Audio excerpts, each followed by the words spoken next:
स्वागत है दोस्तों। आज के इस प्रैक्टिस सेट में हम उत्तर प्रदेश असिस्टेंट प्रोफेसर भर्ती परीक्षा, उत्तर प्रदेश टीजीटी पीजीटी परीक्षा और डीटीपीएसबी की परीक्षाओं को ध्यान में रखते हुए हिंदी साहित्य के महत्वपूर्ण प्रश्नों का कलेक्शन लेकर के यहाँ मौजूद हैं। तो आज 16 जनवरी के इस प्रैक्टिस सेट को आप सभी बहुत अच्छे से ध्यान से देखिएगा और ये सारे प्रश्न परीक्षाओं में पूछे गए प्रश्न हैं। तो सबसे पहला प्रश्न हम देखते हैं। पहला प्रश्न है, ऊहा के बल पर कारीगरी के मजमून बांधने के प्रयासी कवि ये न थे। हृदय की सच्ची स्वाभाविक प्रेरणा इनमें थी।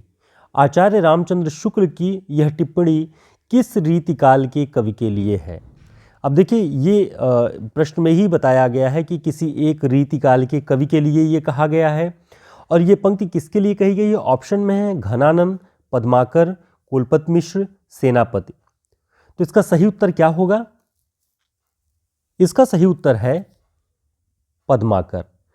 आचार्य रामचंद्र शुक्ल जी ने पद्माकर के विषय में कहा कि ये ऊहा के बल पर कारीगरी के मजमून बांधने के प्रयासी नहीं। ऊहा का मतलब जो बहुत ऊहात्मक, जो भीतर की बहुत, जो बिहारी की कविताओं में आपने सभी ने देखा होगा कि विरह ताप से एकदम हाय हाय मचाती हुई जिस तरह की रचनाएं होती हैं, उस तरह की जो चीज़ें हैं उनसे कोई मजमून नहीं बांधते, बल्कि हृदय की सच्ची स्वाभाविक प्रेरणा इनमें थी। तो ये पद्माकर के लिए आचार्य रामचंद्र शुक्ल जी कहते हैं। इस प्रश्न को अच्छे से ध्यान रख लीजिएगा। अगला प्रश्न है, परमाल रासो को लोक में किस अन्य नाम से जाना जाता है?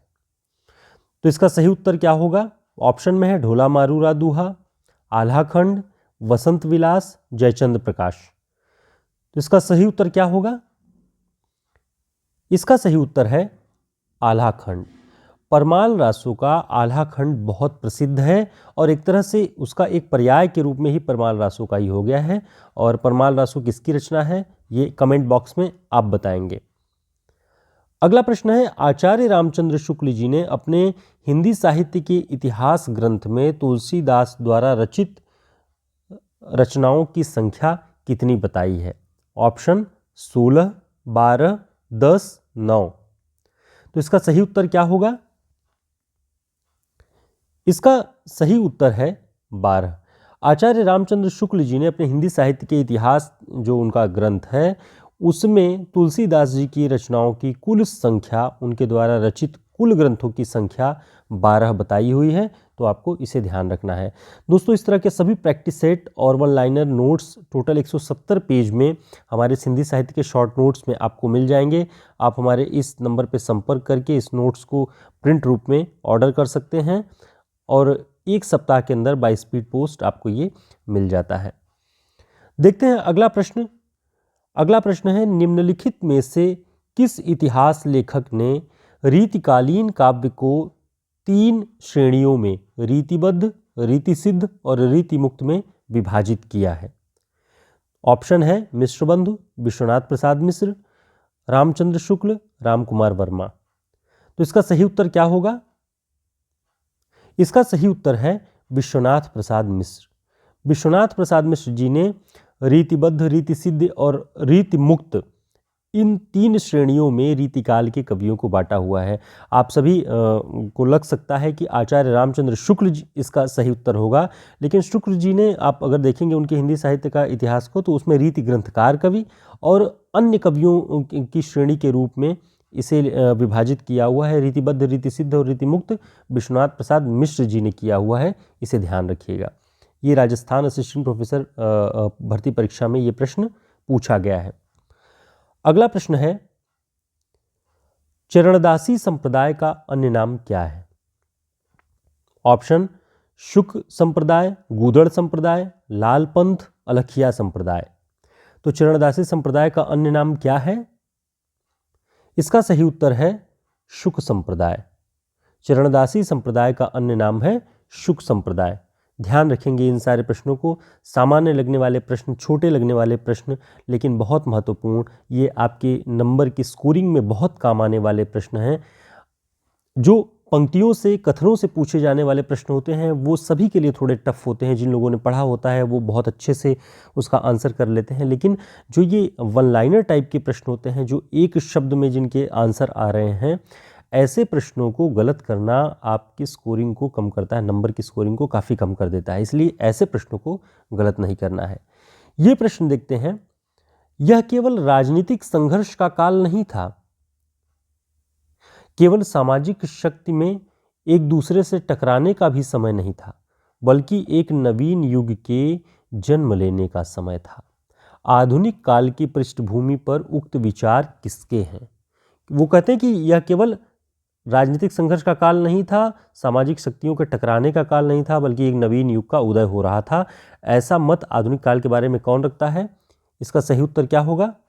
इसका सही उत्तर है आचार्य हजारी प्रसाद द्विवेदी। ठीक, इसे ध्यान रखेंगे। अगला प्रश्न है, मोटे हिसाब से वीरगाथा काल महाराज हम्मीर के समय तक ही समझना चाहिए।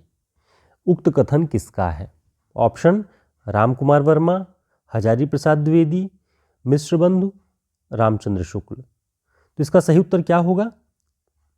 इसका सही उत्तर है आचार्य रामचंद्र शुक्ल। मोटे हिसाब से वीरगाथा काल का समय जो आचार्य रामचंद्र शुक्ल जी ने कहा, वो कहा है महाराजा हम्मीर के समय तक ही। तो ये कथन रामचंद्र शुक्ल जी का है, इसे ध्यान रखेंगे। दोस्तों, अगर आपने अभी तक चैनल को सब्सक्राइब नहीं किया है, आप नए हैं, तो आप चैनल को सब्सक्राइब कर लें, क्योंकि यहाँ पर आपको नए प्रश्नों का और जो सारे प्रश्न परीक्षाओं में पूछे गए हैं उन सभी का एक रिवीजन क्लासेस यहाँ पे आपको मिलेंगी, और उससे आप रिवाइज़ करेंगे। और बहुत सारी जो प्रश्न हम छोड़ देते हैं, जिनकी संख्या हम नहीं गिनते कि ये सारे प्रश्न पूछे जा सकते हैं, वो सब हम यहाँ पर रिवाइज़ करवाएंगे। साथ ही जो खास प्रश्न बनते हैं शुक्ल जी के इतिहास से, वो भी हम आपको यहाँ पर तैयार करवाएंगे। अगला प्रश्न है, माधुरी पत्रिका में 1927-28 में छप रही पंत जी और पल्लव लेखमाला के रचनाकार या लेखक कौन थे? ऑप्शन महादेवी वर्मा, सूर्यकांत त्रिपाठी निराला, सियाराम शरण गुप्त, सोहनलाल द्विवेदी। इसका सही उत्तर क्या होगा? इसका सही उत्तर है सूर्यकांत त्रिपाठी निराला। माधुरी पत्रिका में, अब आपको ध्यान रखना है, आप सभी जानते हैं कि पंत जी और पल्लव नाम की रचना निराला जी की है। आपको उसी से इस उत्तर का अनुमान हो गया होगा, लेकिन इसके साथ एक दो तथ्य और ध्यान रखिए कि पंत जी और पल्लव नाम से जो उनकी पुस्तक है, वो लेखमाला के रूप में सन 1927-28 में माधुरी पत्रिका में सीरीज वाइज छप रही थी। बाद में वो पुस्तकाकार रूप में छपी, लेकिन पहले वो माधुरी पत्रिका में छप रही थी। तो इसे ध्यान रखेंगे। अगला प्रश्न है, आचार्य हजारी प्रसाद द्विवेदी के मतानुसार भक्ति आंदोलन के पूर्व सबसे शक्तिशाली धार्मिक आंदोलन कौन सा था? ऑप्शन गोरखनाथ का योग मार्ग, बौद्ध सिद्ध आचार्यों की तंत्र साधना, जैन चरित काव्यों की परंपरा और शंकराचार्य का मायावाद। तो इसका सही उत्तर क्या होगा? इसका सही उत्तर है गोरखनाथ का योग मार्ग। आचार्य हजारी प्रसाद द्विवेदी जी ये कहते हैं कि भक्ति आंदोलन से पूर्व अगर पूरे भारत में सबसे मजबूत और शक्तिशाली कोई धार्मिक आंदोलन चल रहा था तो गोरखनाथ का योग मार्ग। तो इस बात को आपको ध्यान रखना है इस प्रश्न के साथ। हमारा अंतिम प्रश्न है, सरस्वती के संपादन काल में, देखिए ये कथन है बहुत महत्वपूर्ण, कि सरस्वती के संपादन काल में उनकी प्रेरणा से बहुत से नए लोग खड़ी बोली में कविता करने लगे। उनकी भेजी हुई कविताओं की भाषा आदि दुरुस्त करके वे सरस्वती में दिया करते थे। महावीर प्रसाद द्विवेदी के बारे में यह कथन किसका है? देखिए, द्विवेदी जी के बारे में ही ये किसी ने कहा हुआ है ये कथन, और इसे ध्यान रखिएगा किसने कहा है इसे। ऑप्शन में है नामवर सिंह, रामचरित उपाध्याय, हजारी प्रसाद द्विवेदी, रामचंद्र शुक्ल। तो इसका सही उत्तर है आचार्य रामचंद्र शुक्ल। आचार्य रामचंद्र शुक्ल महावीर प्रसाद द्विवेदी जी के बारे में ये बात कहते हैं कि उन्हीं की प्रेरणा से बहुत सारे लोग खड़ी बोली में कविता करने लगे, और जो लोग कविताएं भेजते थे उन सभी की भाषा आदि ठीक करके वे सरस्वती में छापा करते थे। इस तरह से खड़ी बोली का जो एक तरह से परिष्कार हुआ, उसका विस्तार हुआ, उसे नई ऊंचाई प्रदान करने में महावीर प्रसाद द्विवेदी जी का जो योगदान है वो आचार्य रामचंद्र शुक्ल जी ने इन पंक्तियों में उद्घाटित किया हुआ है। दोस्तों, इस तरह के सभी प्रैक्टिस सेट आपको वन लाइनर और ऑब्जेक्टिव प्रश्नों के रूप में हमारे हिंदी साहित्य के शॉर्ट नोट्स में मिल जाएंगे। हमारे नंबर पे आप संपर्क करके ऑर्डर कर सकते हैं। हम फिर एक नई क्लास में महत्वपूर्ण प्रश्नों का, पूछे गए प्रश्नों का, जो प्रीवियस ईयर क्वेश्चन पेपर हैं, उन सभी का कलेक्शन लेकर के आपके लिए मौजूद होंगे। और जब तक परीक्षाएं हैं, हम कंटिन्यू लगातार आपके लिए इस तरह से महत्वपूर्ण प्रश्नों का एक प्रैक्टिस सेट, जिससे आप रिवाइज कर सकें परीक्षाओं के दौरान, वो सब लेकर के हम मौजूद रहेंगे छोटी छोटी क्लासों में, लेकिन मोटी मोटी बातों के साथ, महत्वपूर्ण बातों के साथ। चैनल को सब्सक्राइब कर लें, वीडियो को लाइक कर लें। धन्यवाद, नमस्कार।